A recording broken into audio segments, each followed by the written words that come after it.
Here are 10 commonly confused words that could make you look less brilliant. Number 1, regimen versus regiment.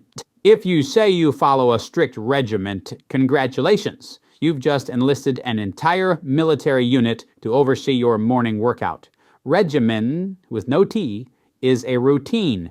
Regiment is a bunch of soldiers. Unless your gym trainer shows up in full combat gear, stick with regimen. Number 2, tortuous versus torturous with an R. A tortuous road is full of twists and turns. A torturous road makes you scream in agony because of the tortuous road. And if you're describing traffic, go with tortuous, unless you're driving, behind somebody who just learned how to parallel park, and that's torturous. Number 3, eminent versus imminent, often confused. An eminent person is famous. Something imminent is about to happen. If an eminent scientist warns that disaster is imminent, listen to them. Unless it's about the dangers of eating cookie dough, then I say, live your life. Number 4, affect versus effect.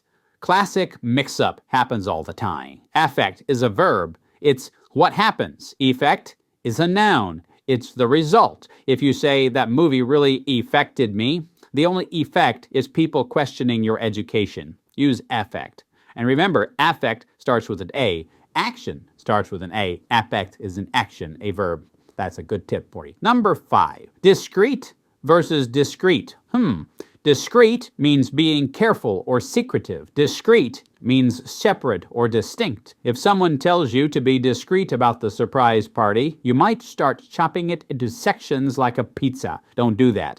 They sound the same, so speaking it won't matter. Writing it, that's where it will make a difference. Number 6, adverse versus averse. Adverse means harmful or unfavorable. Averse means you strongly dislike something. If you say you're adverse to cold weather, while you just claim that winter is actively out to get you, which, depending on where you live, might be accurate. Number 7, flounder versus founder. To flounder is to struggle. To founder is to completely fail. If your business is floundering, it's struggling to stay afloat. If it's foundering, it just hit an iceberg. Number 8, pour, P-O-R-E versus pour, P-O-U-R.